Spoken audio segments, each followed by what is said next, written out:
la forma como hemos organizado la zona anterior, el doctor Rodríguez ya les explicaba, para que las sedes no se sientan justamente marginadas de las discusiones.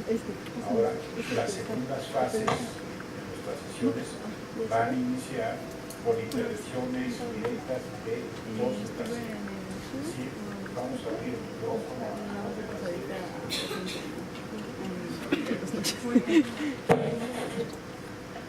Es que sí está medio triste.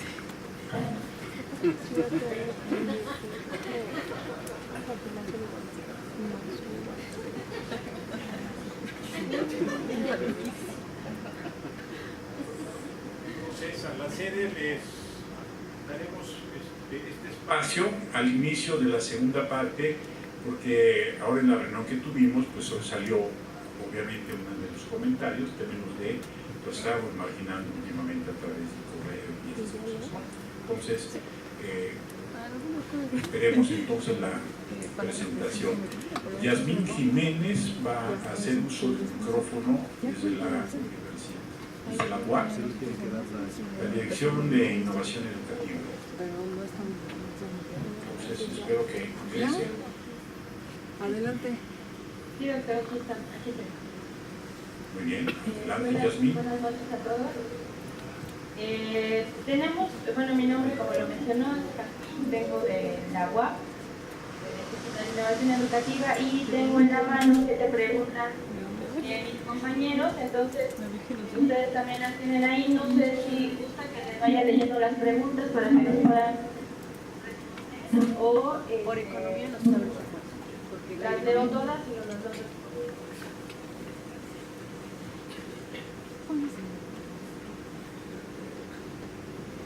Sí, si quieres, a lo mejor no nos va a dar tiempo de contestar a las 7, bueno, más bien a las 9.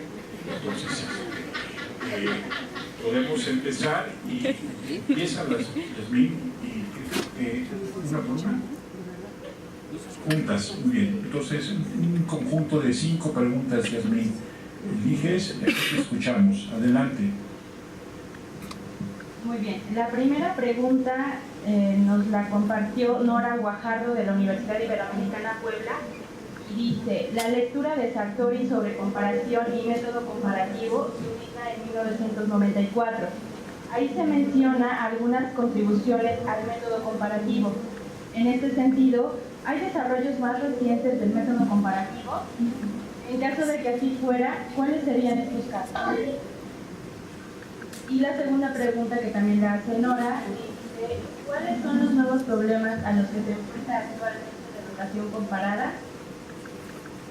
La tercera pregunta, de educación media superior de bachiller profesional de las cuevas, menciona: en el contexto postmoderno actual y acorde con los estándares internacionales establecidos de calidad en la educación superior, que pretende homogeneizar la educación superior a nivel mundial, ¿qué pertinente es utilizar y cómo emplear el enfoque comparativo para conocer los elementos centrales y estructurales de cada país, tratando de superar los parroquialismos, reduccionismos, gradualismos e incorrectas clasificaciones propios de lo que es comparable?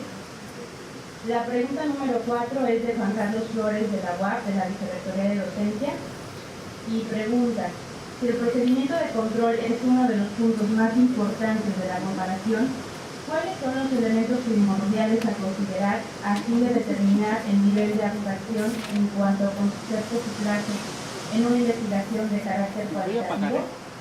Y la pregunta número 5 de Elizabeth Nava Munive, de la Facultad de Ciencias y Letras de la UAP, pregunta: ¿cómo es posible saber hasta qué punto nuestra traducción de una realidad y otra son afortunadas o no al momento de compararlas?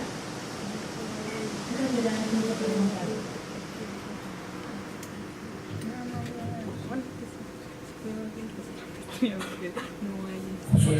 Sí.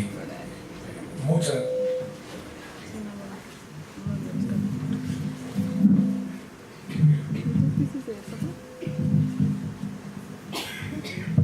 Bueno, muchas gracias.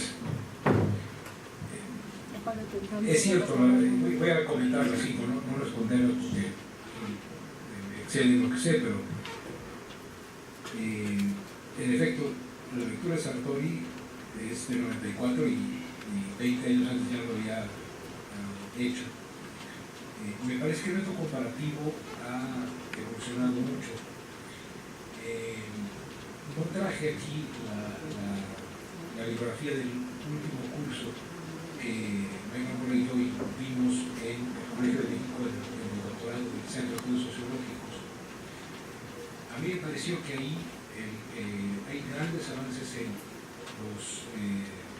en formas de hacer estudios comparados, sobre todo en ciencia política. Y los ejemplos que más encontramos fueron de ciencia política. Hay un autor que es Ragin, Charles Ragin. Cuando yo lo leí, me parece que nos actualiza desde las discusiones previas. Ya Sartori lo cita, ¿no? Pero él ha seguido desarrollando este tipo de consideraciones. Entonces, si quieren, con todo gusto, Nora y colegas, yo le paso a Jorge la bibliografía del curso, en donde están las lecturas obligatorias que decíamos a los muchachos y las sugeridas sobre el método comparado. Para no alargarme más, lo que puedo decir es que el afán de control está siendo más combinado con una noción muy interesante que es la fertilidad en la comprensión. Es decir, alejándose, ya hay todo un movimiento que se aleja de ser cuasi experimental. Está encontrando no tanto en el control de las condiciones, sino en la riqueza de la relación analítica con la que se ven los casos, está encontrando mejores formas de comparabilidad y de entendimiento. Pero yo diría que Charles Ragin es, hasta donde yo pude, yo fui una aprendiz en ese curso, sí, yo se lo recomendaría, ¿no? Y los problemas nuevos que enfrenta la educación comparada, yo veo dos. Uno es cotejar en vez de comparar.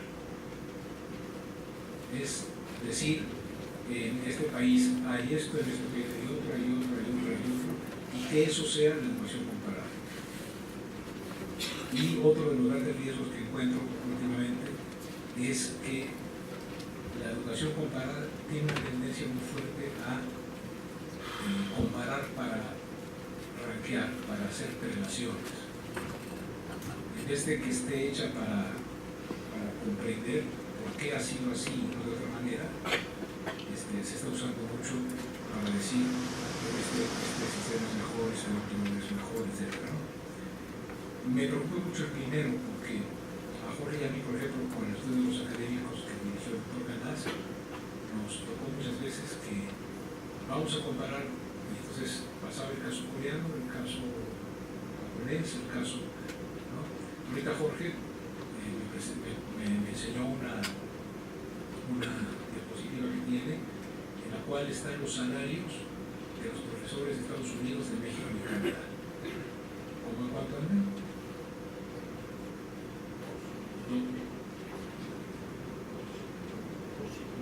$2,000, nosotros, 7,000, Canadá y 9,000 los americanos, ¿no?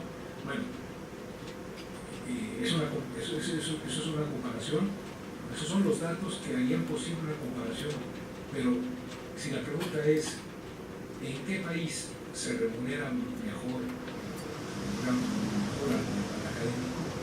No puede ser que digamos el de 9 sin tener el control del poder adquisitivo, que eso significa con respecto a sin tener en cuenta otra serie de condiciones.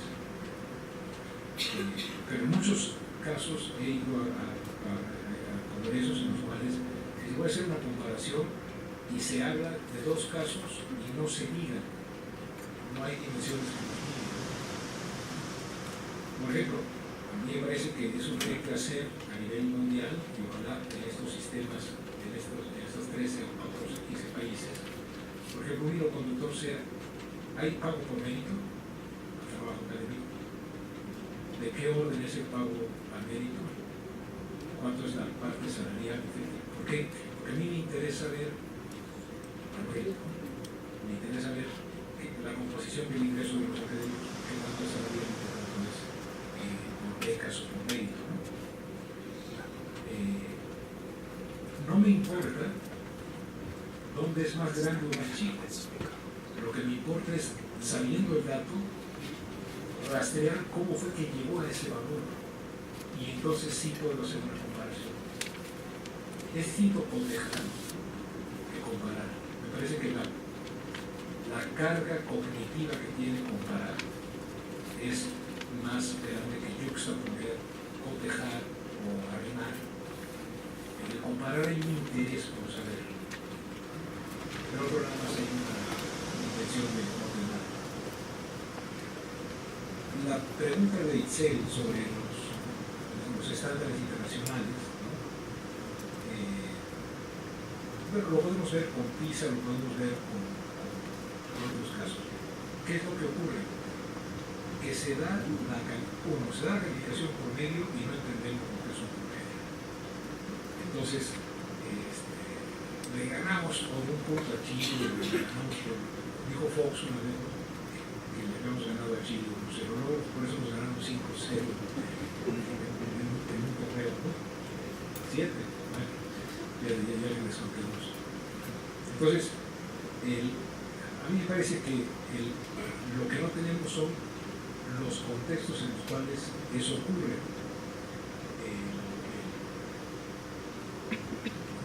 Si pensamos, por ejemplo,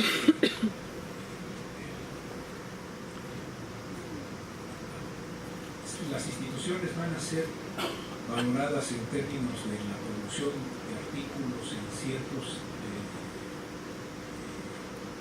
canales de distribución muy exigentes. Entonces, ¿se acuerda que ese es un criterio de comparación para ver cuál es mejor o cuál es peor? Creo que nosotros podríamos correr el riesgo de irnos hacia ese tipo de indicadores para quedar bien en esa foto, pero pues quien hace, por ejemplo, un trabajo de campo, si Potosí, que es muy importante para esa región, pues no se lo van a aceptar en la Harvard Educational Review, que sea. Entonces, a mí me parece que el peligro que ve Itzel, justo yo creo que PISA y los listados de la OCDE sobre los países no son un ejemplo de enfoques comparativos, son un ejemplo de enfoques contrastantes. Contrastan, pero no contextualizan.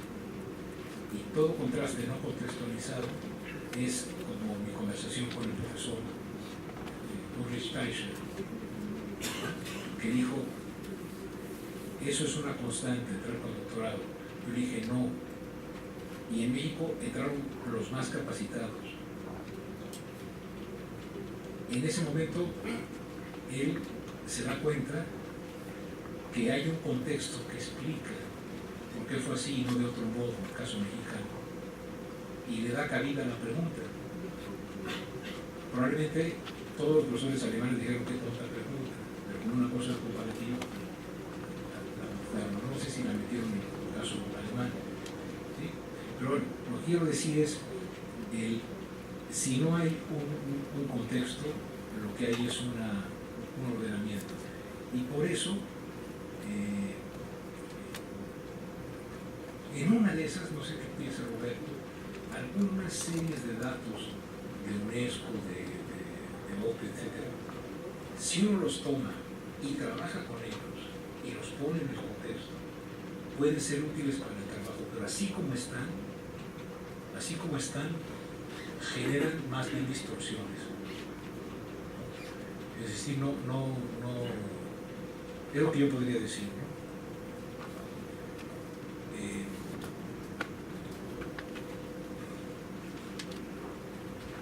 Bueno, entonces, Juan Carlos y Elizabeth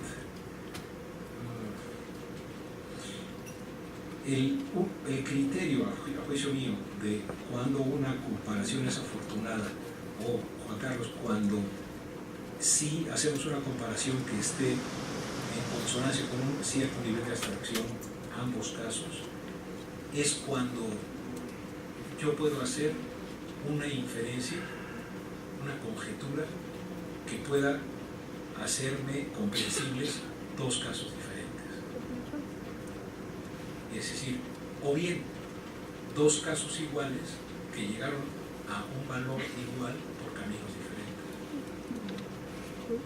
Cuando eso ocurre, la comparación entre dos sistemas es diferente.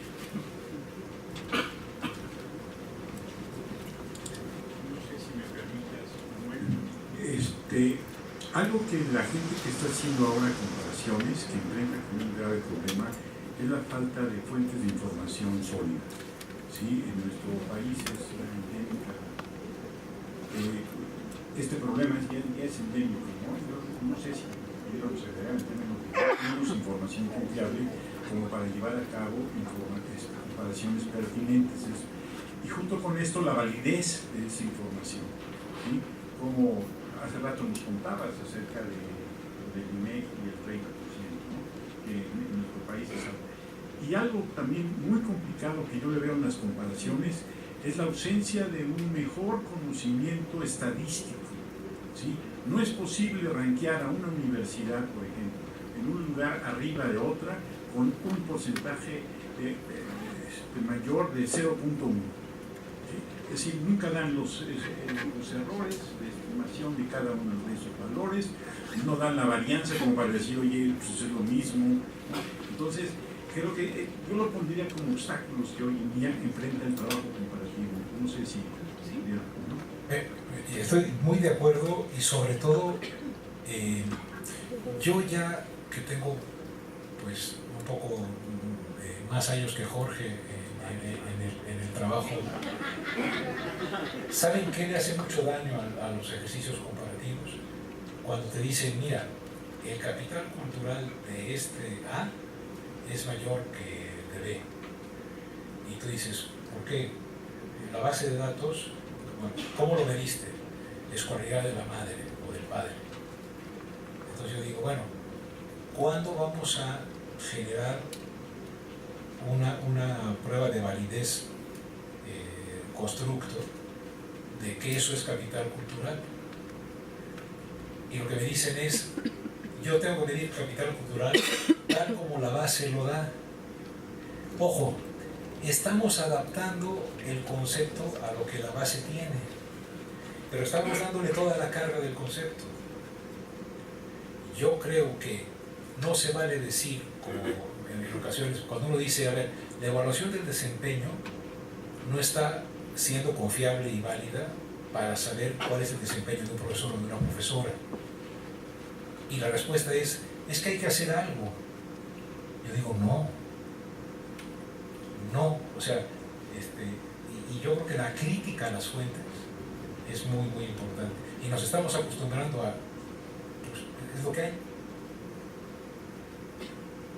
Entonces, no sé si les parece, pasamos a las preguntas de la segunda sede que hoy participará aquí con nosotros. Es Laura García de la ENES León, nos va a plantear las preguntas de la sede ahí en León. Laura, ¿nos escuchas, Laura? Buenas tardes. Tenemos varias preguntas y en Unidad León agradecemos la claridad en los conceptos de control y el contexto. Nuestras preguntas son estas. ¿Cuáles son las limitaciones que tiene la comparación como método de generalización? Otra es, ¿qué métodos podrían entonces complementar la comparación? Y en la investigación cualitativa, ¿cómo es posible validar estas comparaciones? Porque, bueno, ahí los elementos o las herramientas de evaluación a veces son discutibles por la investigación cuantitativa. Y las comparaciones en el área social suelen ser más riesgosas que en las ciencias duras. Y bueno, ya cuando estamos siempre comparando, hay un elemento que siempre queda y sufre esa descalificación, Eso como proceso de conocimiento siempre se queda uno con esta idea de que un elemento es menos valioso que otro en el proceso comparativo. Gracias.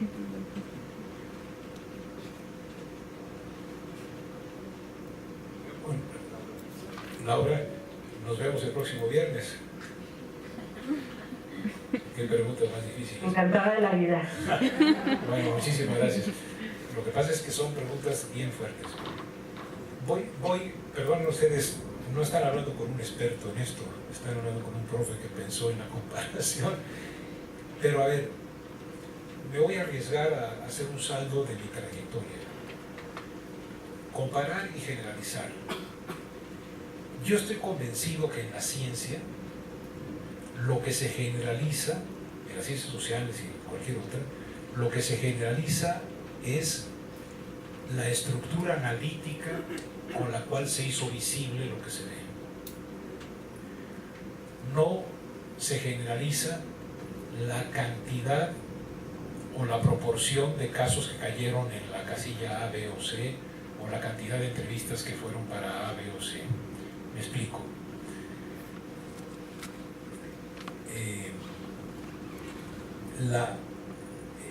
Cuando uno logra en un estudio digamos, relacionar 3 o 4 dimensiones que al relacionarlas de un cierto modo generan comprensibilidad, hacen inteligible lo que no entendíamos, entonces lo que se propone no es que los valores resultantes de la aplicación en ese caso van a ser generalizables, sino que la estructura, sino que la propuesta analítica es replicable. Esto es, Newton no hizo una muestra aleatoria de cuerpos para decir que se atraen en relación directa a sus masas e inversa al cuadrado de sus distancias. Hay una necesidad lógica en la propuesta de él. No sé cómo llega a ella, se me escapa totalmente, pero no es una muestra. Pero la relación entre masa, velocidad y distancia le permitió bajar las leyes de la Luna y de la Tierra y todo lo que se ha dicho sobre ello. Entonces, lo que se generaliza no es cuánto pesa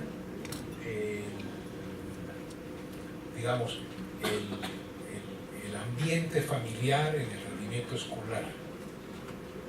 Lo que se propone como generalizable es que el ambiente familiar es un elemento que interviene en el aprendizaje.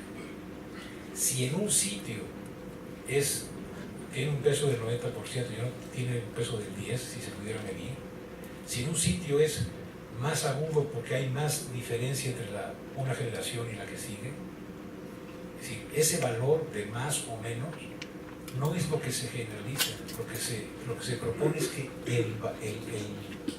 el hecho del ambiente en casa impacta al ambiente escolar.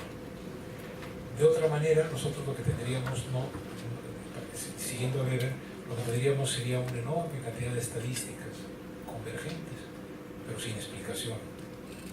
Entonces, me parece que un método comparativo permite generalizar, no que en todos los casos ocurra de la misma manera lo que ocurre, sino que en varios de esos casos, nunca en todos, es una palabra prohibida para el ser humano, en varios de los casos estudiados, no es que ocurra exactamente de la misma manera, pero los factores que se mueven para que ocurra, sí están. Y con la navaja de Occam, cuantos menos sean y más claritos estén, la teoría es más elegante. Eso es lo que generaliza. Y a veces pensamos que lo que generalizamos son resultados. Me parece que la diferencia entre cualitativo y cuantitativo ya no tiene mucho sentido. Y el rigor lógico en lo cualitativo y en lo cuantitativo, yo creo que es igual. No encontraría ninguna diferencia. Y creo que Jorge mostró que quizá no sea tan cierto que hay más riesgo en ciencias sociales que en ciencias naturales cuando trabajamos con hacemos investigación. También se puede haber fallas y faltas éticas, etcétera, ¿no? No sé qué opinas. A ver si entendí la respuesta a la primera pregunta. A mí en lo personal lo que me gusta es encontrar un principio que me explique incluso lo diferente. Para mí el modelo en este caso, buscando ciencias sociales, es a la biología. Con un solo principio, ustedes pueden explicar por qué la jirafa tiene el cuello largo y otro animal tiene el cuello corto. Con un solo principio. Entonces ese principio tiene una enorme generalidad, entonces el principio es el generalizado. ¿Sí? Sí, la selección natural me permite explicar por qué ciertas características totalmente diferentes. Entonces, mi aspiración sería buscar esos principios que me puedan explicar. Hace rato, el problema está en los principios psicoanalíticos que lo explican todo, ¿sí? Pero creo que es un poco la idea. No sé si vaya por ahí lo que realizabas, el aparato analítico. Sí, lo que yo creo que se pone a debate en nuestras disciplinas, en educación superior, es si el modelo, es que la realidad no es observable por solita, entonces uno la ve con determinadas relaciones conceptuales o con determinadas categorías, con determinadas relaciones. Si esas relaciones son fértiles, es lo que uno propone que en algún otro lado lo sea. Y si lo van siendo, entonces estamos generalizando ese principio, estamos generalizando ese modelo. No el peso o no el tipo específico que ocurrió en el caso 1 va a ser idéntico al del caso 2, pero van a estar presentes las dimensiones. Cuando eso ocurre, Jorge, yo pienso que eso es lo que discutimos. Entonces, tú querías presentarnos.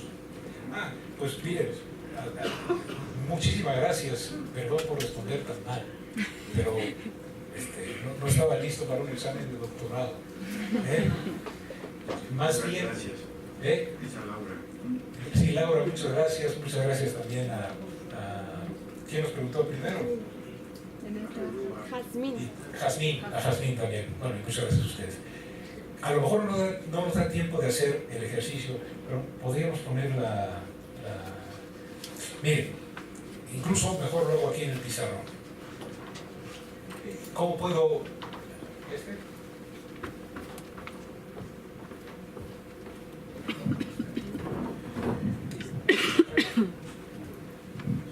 Miren, como nos queda media hora, voy a tener que hacer como una cosa.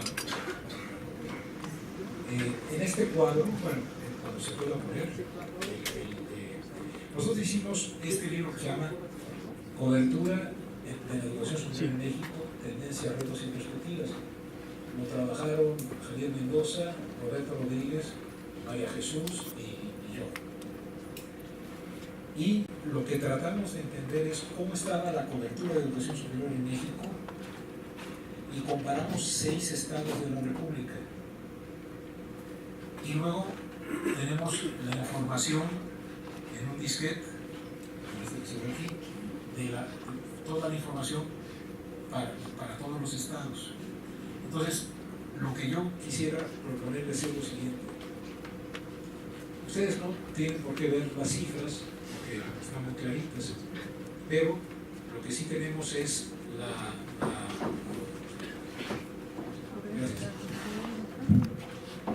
hasta arriba está el Distrito Federal, que tiene en el año 2006-2007 47% de tasa bruta de cobertura. Luego Nuevo León 33, Sonora 32 y va bajando. Lo voy a poner aquí. Si nosotros decimos, anotamos que hay una tasa bruta de cobertura del 33%, otra del 32.5. El 24 en ese entonces era el promedio nacional. Luego tenemos otra de 22.9, otra de 20.2, otra de 16.8 y otra de 13. Estoy reproduciendo los sobreditos de ahí. ¿Qué tenemos? Los tenemos en orden descendente, tasas brutas de cobertura. ¿Qué se puede decir de esto?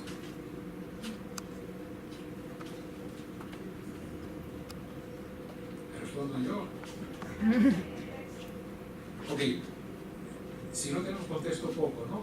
¿Qué se puede decir? Que solamente 2 estados son los que están arriba de la media. Que hay 2 estados arriba de la media y luego estos La abajo. mayor, los otros 4 están por debajo de la Ok. media nacional.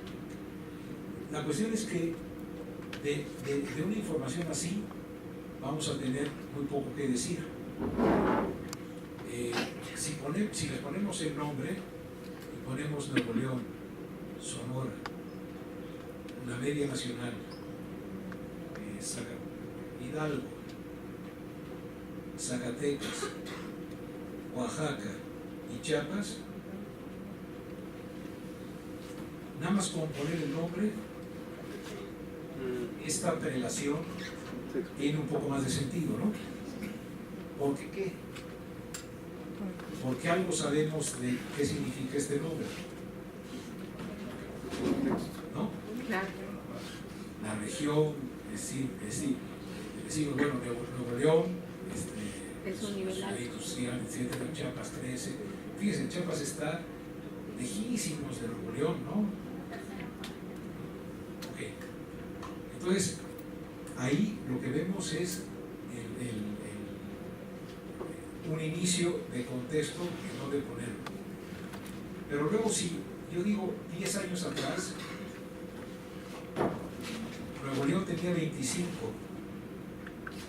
Sonora 24, la media nacional era 17, Hidalgo 12, Zacatecas 12, Oaxaca 11, perdón, y Chiapas 8.6. O sea, en 10 años, que es lo que ahí se ve, lo que tenemos es, ha habido un cambio así, ¿no? De una media de 17 a 24, y hay esta modificación. ¿Qué les dice esta modificación? Crecimiento. ¿Eh? Se ha mantenido la tendencia. Chiapas pasa de 8.6 a 13. La proporción creció lo mismo que 25 a 33. ¿Sí? Entonces, por eso es un ejercicio de poquito tiempo. Pero aquí está la situación como la vimos en ese momento. Decidimos hacer una comparación con estos estados. Vimos que había una evolución a lo largo del tiempo. ¿Qué hay en embrión aquí? En embrión lo que hay son nombres que nos remiten a un contexto que sea muy general y tiempo, es decir, espacio y tiempo. Una comparación que no tiene control sobre espacio y tiempo, posible. Es como comparar una base de datos de 2008 con 2015. Entonces, esa sería una primera. Rápido, estamos hablando de algo que se llama tasa bruta de cobertura. Entonces, ya vimos que hay variación. Bueno, entonces, ¿cómo se calcula la tasa? La tasa bruta de cobertura es igual a la matrícula. En este caso nosotros usamos la matrícula escolarizada de licenciatura, ¿no? T1 licenciatura, sobre el grupo de edad, ¿sí? Que fue 19-23. Es decir, la tasa bruta es una comparación. Y luego hacemos lo que hicimos antes de borrar, una comparación de comparaciones.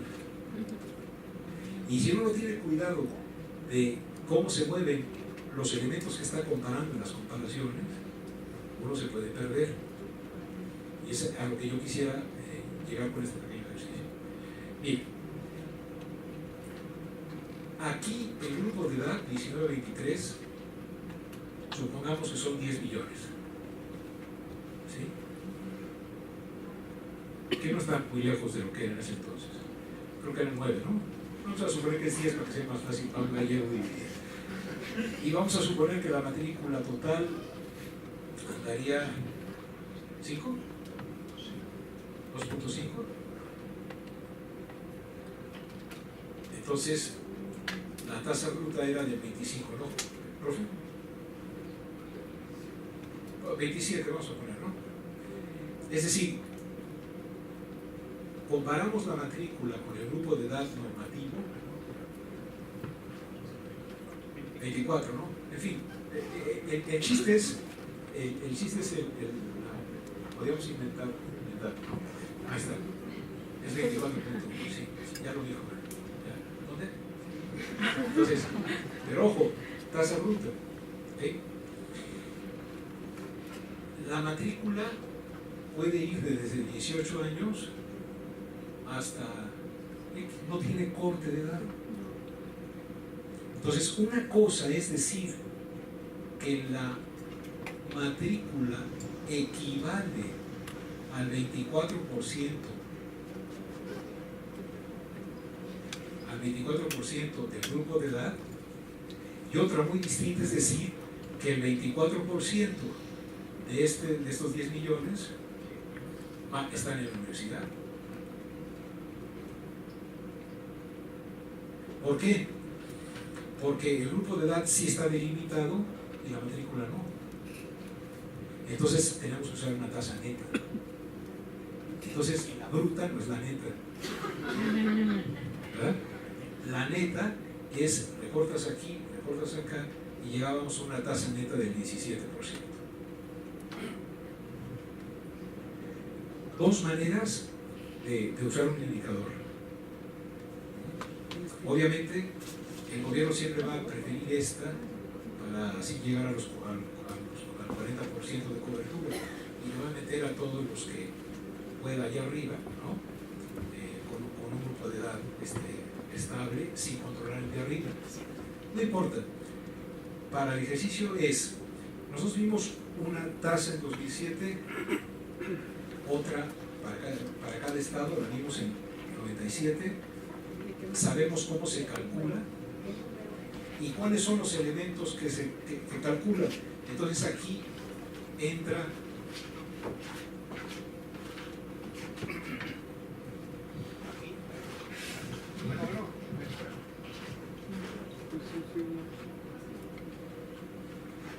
hola. Entonces vimos estas cosas. Ahora aquí entra la teoría de la cubeta, que es una teoría muy importante. Sea la cubeta una cubeta en la que quepa el grupo de edad, ¿no? 19 a 23, ¿no? Ahí si la llenamos de agua están todos los de 19 a 23 gotitas, ¿no? Tiene un defecto, pues es hidráulica y bueno. ¿Qué pasa? Que el nivel que alcanza el agua es la tasa de cobertura, vamos a llamarle así, ¿no? ¿Sí? Entonces, esta cubeta lo que tiene es flujo de nuevo ingreso, egreso, sí, nuevo ingreso, egreso y fugas, que sería el abandono escolar. Además, que tiene gotas que ya tienen 24, 25, 26, 27, 28 años, que están haciendo un montón en el 19 a 23. Pero vamos a regalarles que son 19-23, ¿no? ¿Cómo puedo yo incrementar la tasa de cobertura? Opción 1, obturo el egreso. Entonces subo la tasa de cobertura y pidiendo la eficacia del sistema. Puedo incrementar el nuevo ingreso dejando constante el egreso, ¿no? Y entonces también va a subir. Pero si mejoro el ingreso mucho y soy muy eficaz y meto a muchos y tapo estas, en una de esas un sistema bueno baja la tasa porque genera un egreso digamos más a tiempo, para decirlo así. ¿A qué voy? A que si estoy tomando una comparación de comparaciones, lo estoy haciendo sobre grupo de edad, matrícula y la posibilidad de que la tasa de cobertura sea sensible a varias cosas, ¿cierto? ¿Más o menos, ¿verdad? Sí. Bueno, después de la teoría de la cubeta, lo que podemos hacer es lo siguiente. Pongamos aquí la matrícula, no, perdón, pongamos aquí en esta una cantidades, o sí, cantidades, y veamos lo siguiente. ¿Qué ocurre si yo tengo al grupo de edad creciente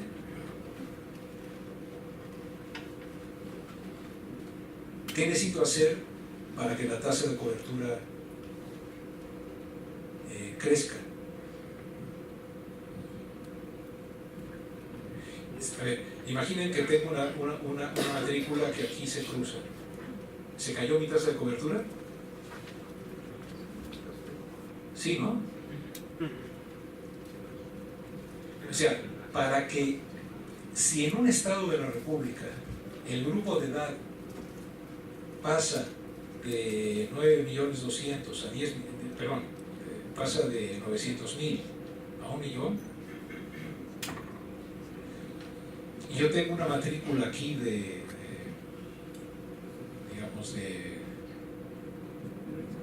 es que lo que pasa es que son números absolutos, ¿no? Imaginemos imaginen que aquí la dibujo y tengo una matrícula que va así.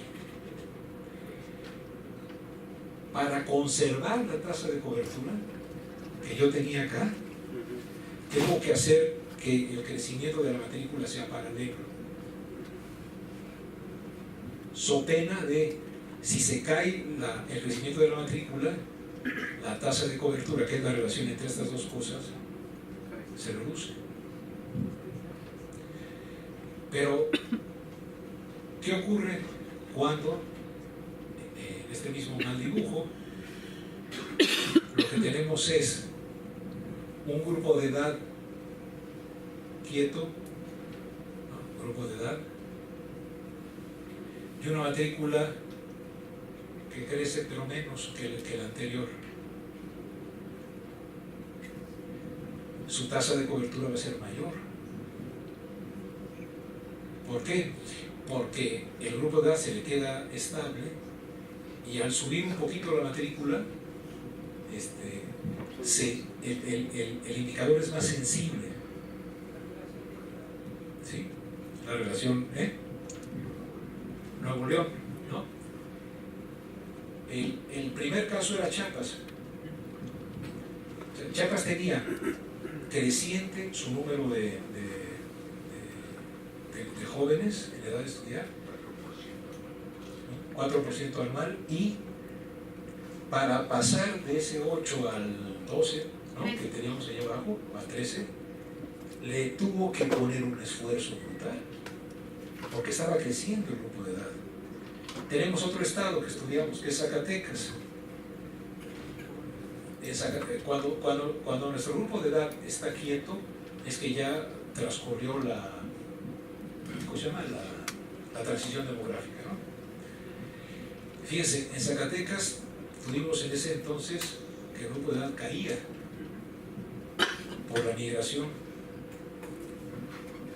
En consecuencia, Zacatecas podía tener la misma tasa de cobertura y como el grupo de edad caía, iba a tener un incremento en su tasa de cobertura.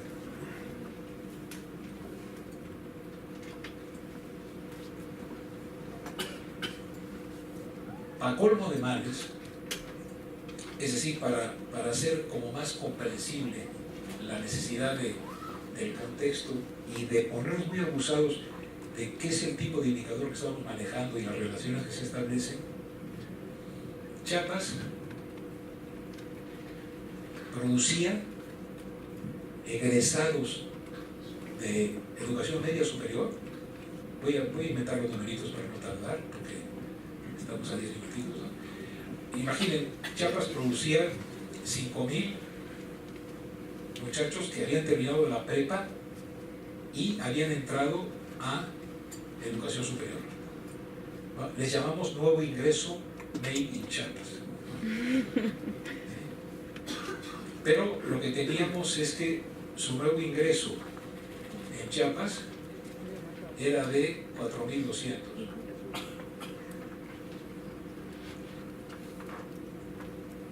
Es decir, 800 eran nuevo ingreso hecho en Chiapas que se había ido a estudiar a otro lado, a otro estado. Entonces Chiapas no solamente tenía que meterle durísimo a la condición para tener gente en la educación superior es tener egresados de la media. Tienes que hacer que crezca tu egreso de la media y que transite. Pero si pierdes a 800 de 5,000, entonces incluso tus 4,200 que sí se inscriben, como tu tasa, los de otros estados que vienen a estudiar a Chiapas a lo mejor son 30, no compensa el saldo migratorio, y entonces el esfuerzo de Chiapas para lograr el avance que logró solo se aquilata comparativamente si uno ve, 1, cómo se mueve el grupo de edad; 2, cómo se mueve la matrícula; 3, si hay o no migración, porque Nuevo León produce 10,000 nuevos ingresos hechos en Chiapas, digo, en Nuevo León, perdón, ¿no? Y recibe 2,000, ¿no?, que son nuevos ingresos de otros estados, y entonces tiene como nuevo ingreso 12,000. Obviamente no estamos diciendo que las personas se tienen que quedar donde nacieron, no. Esto solo es una cuestión de análisis. Para poder comprender, para poder comparar en serio los 6 estados que hicimos, fue preciso averiguar. Lo primero fue preciso desprendernos de la idea de que el que tiene más tasa es el que más esfuerzo hace. Eso es contra el sentido común, pero curiosamente, en el estudio que hicimos nosotros, Chiapas tiene que crecer mucho su matrícula, porque si no crece su matrícula, su grupo de edad que va creciendo le tumba el indicador. Pero además tiene tiene un saldo migratorio negativo, mientras que Nuevo León lo tiene positivo. Y lo tiene positivo además porque Chiapas tiene creciente el grupo de edad. Y aquí Nuevo León tiene el grupo de edad estable por transición demográfica. Y Zacatecas, que vamos a decir produce 3,000 nuevos ingresos, regalemos que no recibe ni se va nadie, ¿no?, pero que tiene un grupo de edad decreciente, Entonces aquí va a crecer la tasa de cobertura, aquí va a crecer la tasa de cobertura, y aquí va a crecer la tasa de cobertura, pero el modo en que creció la tasa de cobertura chiapaneca es incomparable a cómo creció Nuevo León, y no tiene que ver con lo que ocurrió en Zacatecas. Y si nosotros queremos hacer investigación comparativa, lo que tenemos que hacer es tener control de la generalización de que tiene más tasa es mejor no, espérate. Las diferencias en la tasa de cobertura, que son un indicador fijo, matrícula sobre grupo de edad, varían de forma correspondiente al análisis del contexto que yo puedo hacer si controlo los elementos de las comparaciones de comparaciones que hago. Si no, yo puedo decir, imagínense que soy secretario de Educación Pública, que ojalá la República nunca lo tenga que padecer. Señores, vamos a darle un premio a Zacatecas porque fue el que más logró incrementar su tasa de cobertura. No, señor. No hizo, digamos, no es malo, no hizo esfuerzo, no. Es simplemente la tasa de cobertura subió porque decreció el grupo de edad.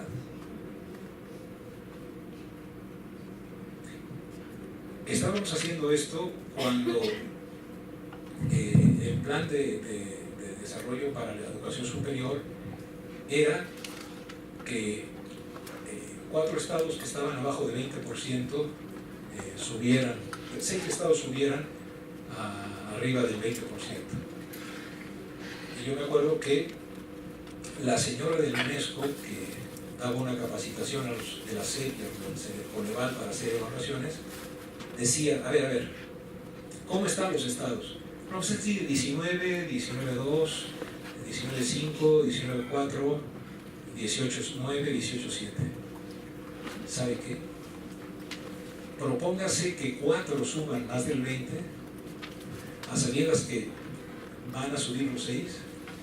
Entonces, en vez de tener el 100% de eficacia en su meta, va a tener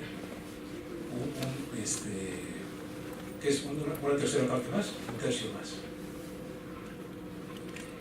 Engañarnos con eso sirve para la política pública, pero para entender no. Entonces, por eso este ejercicio es conmovedor, porque de veras échenle un ojo al libro. De cada estado, lo que tratamos de hacer fue incluso medir el índice de pobreza, de marginalidad. Entonces, las variaciones que vimos al inicio, ¿se acuerdan?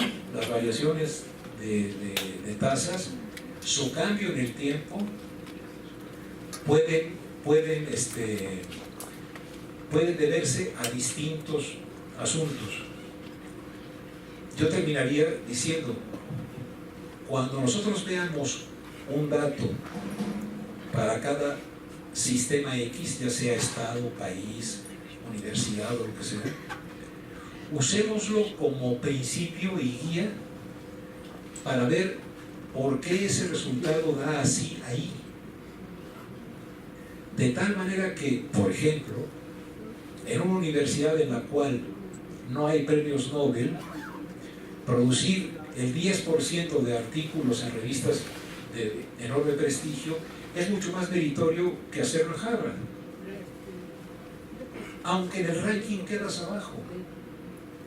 A ver, en otras palabras, en términos del valor agregado de un indígena celtal papá que tiene a su hijo que egresa de la telesecundaria, es inmenso en comparación con el hijo de un profesionista que tiene a sus hijos como licenciados. Y entonces uno puede, como diría el profesor Weber, comprender explicando y explicar comprendiendo cada caso y hacer inteligible y comprensible las diferencias. Y entonces uno lo que aprendió es que al comparar hay distintos cursos de acción e interacciones que uno puede decir. Yo propongo que para hacer comparaciones entre tasas de cobertura entre países, observemos demografía, observemos matrícula, observemos... En un país que ya pasó la transición demográfica y tiene muchos más viejos que jóvenes, incrementar su tasa de cobertura es trivial. En un país en el que todavía sus jóvenes son muchísimos, incrementar su tasa de cobertura es muy difícil. Pues este era el ejercicio, ¿no? Bueno, la discusión con tu Irán es, nos tenemos que ir, pero era que la tasa neta y la tasa neta. Sí. Pero bueno, ¿funcionó, profe? Sí, hay que acabar. Vale.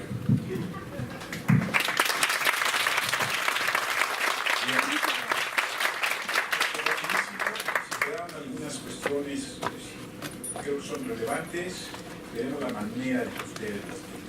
De entrada, creo que vale la pena, no sé qué opinan ustedes, que el libro que sirvió para el ejercicio de hoy lo pongamos en la página, aunque no es, sería como una lectura que ustedes pueden tener, ¿no? El trabajo de ustedes, ¿no? Lo subimos en la yo creo que la semana que entra, entre lunes y martes, el texto estará ya disponible para quien lo quiera. Hay una serie de ejercicios. Hoy en la mañana con Roberto encontramos cómo los virus pueden llegar a funciones diferentes, clasificando países de acuerdo a una proyección, de acuerdo a su tasa de población, porcentaje de la población.